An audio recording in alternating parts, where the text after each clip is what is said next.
जय श्री राधे। पूज्य श्री सद्गुरुदेव भगवान के चरणों में प्रणाम। संत जन कहते हैं, अहंकार छोड़ो, भगवान की शरण में आ जाओ। यही भगवत प्राप्ति का सबसे सरल मार्ग है। संत महात्मा बार बार कहते हैं कि भगवान से हमें दूर रखने वाला सबसे बड़ा शत्रु कोई बाहरी व्यक्ति नहीं बल्कि हमारा अपना अहंकार है। गुरु की पहली दृष्टि साधना पर नहीं, अहंकार पर होती है। नैमिषारण्य की पावन भूमि में एक घटना हुई। एक महान संत के शिष्य नए वस्त्र पहनकर सत्संग में पहुंचे। गुरु महाराज ने उन्हें बुलाया और कहा, गौशाला में जाओ, गोबर की टोकरी भरकर सिर पर रखो और पूरे सत्संग में खड़े रहो। सोचिए, नए वस्त्र, प्रतिष्ठा, विद्वत्ता सब मिट्टी में मिल गई, लेकिन शिष्य ने आज्ञा का पालन किया। यही शिष्य आगे चलकर उसी पीठ के महंत बने। संदेश क्या है? गुरु हमारे ज्ञान की परीक्षा नहीं लेते हैं, गुरु हमारे अहंकार की परीक्षा लेते हैं। अहंकार ही भगवान की कृपा में सबसे बड़ा अवरोध है।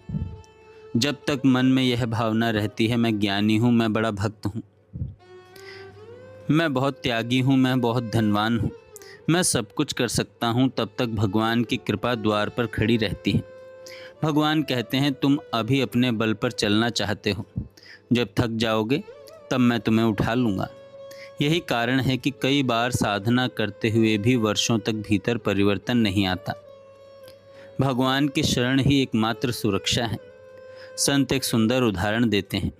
एक मछुआरा नदी में जाल डालता है। जो मछलियाँ जाल के बीच में रहती हैं वे फंस जाती हैं, लेकिन यदि कोई मछली मछुआरे के पैर के पास आ जाए, जाल उसे पकड़ नहीं सकता। इसी प्रकार यह संसार माया का जाल है। काम, क्रोध, लोभ, मोह, अहंकार यही जाल है, लेकिन जो भगवान के चरणों में पहुंच जाता है उसे माया बांध नहीं सकती। चक्की और कील का अद्भुत उदाहरण है। संत कहते हैं, चक्की में हर दाना पिस जाता है, लेकिन जो दाना बीच की कील के पास आ जाता है वह बच जाता है। हम सब संसार रूपी चक्की में पिस रहे हैं। समय पीस रहा है, मृत्यु हमें पीस रही है, चिंताएं हमें पीस रही हैं। यदि बचना है तो भगवान रूपी कील का आश्रय लेना होगा। इसलिए भगवान गीता जी में कहते हैं, मेरी शरण में आ जाओ। आत्मसमर्पण के बिना भक्ति पूर्ण नहीं होती। शुरुआत में भगवान साधन कराते हैं, नाम जप, सत्संग, सेवा, कीर्तन, शास्त्र अध्ययन, लेकिन इन सब का अंतिम लक्ष्य है आत्मसमर्पण। जब मैं समाप्त होता है तभी भगवान हृदय में प्रकट होते हैं। हमारा संबंध किससे है? अपने मन से पूछिए। मेरा भरोसा किस पर है? बैंक बैलेंस पर, नौकरी पर, परिवार पर, शरीर पर, बुद्धि पर? यदि इन पर भरोसा है तो अभी संसार का संबंध मजबूत है, लेकिन जब मन कहे मेरे तो केवल भगवान है, तभी शरणागति प्रारंभ होती है। भगवान अपने आश्रित की रक्षा स्वयं करते हैं। राजा अम्बरीश इसका महान उदाहरण है। उनके पास राज्य था, शक्ति थी, धन था, लेकिन उनका भरोसा केवल भगवान पर था। जब दुर्वासा ऋषि क्रोधित हुए तब अम्बरीश जी ने कोई प्रतिकार नहीं किया। भगवान ने स्वयं सुदर्शन चक्र भेजकर उनकी रक्षा की। क्यों? क्योंकि उनका संबंध भगवान से था। शरणागति का जीवंत अनुभव। एक संत यमुना किनारे चल रहे थे, अचानक फिसलकर नदी में गिर पड़े। न तैरना आता था, न दिशा दिखाई दे रही थी, लाठी भी हाथ से छूट गई। उस समय उन्होंने सब प्रयास छोड़ दिए और केवल भगवान को पुकारा, हे प्रभु, अब आप ही सहारा हो। कुछ ही क्षणों में वह लाठी उनके हाथ के पास आ गई। उन्होंने उसे पकड़ा और सुरक्षित किनारे पहुंच गए।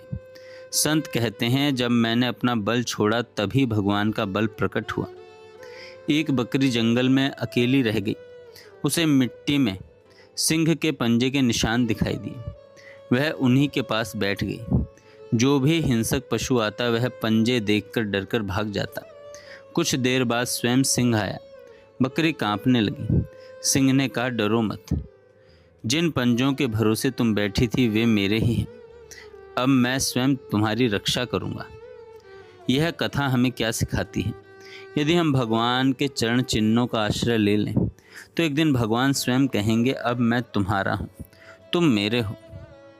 यदि कोई हमारी आलोचना करे और भीतर जलन उठे, समझो अहंकार है। यदि अपनी प्रशंसा सुनकर आनंद आए, समझो अहंकार है। यदि हमें लगे मैं बड़ा भक्त हूँ तो यह भी अहंकार है। सच्चा भक्त हमेशा कहता है, प्रभु मैं किसी योग्य नहीं हूँ, आपकी कृपा ही सब कुछ है।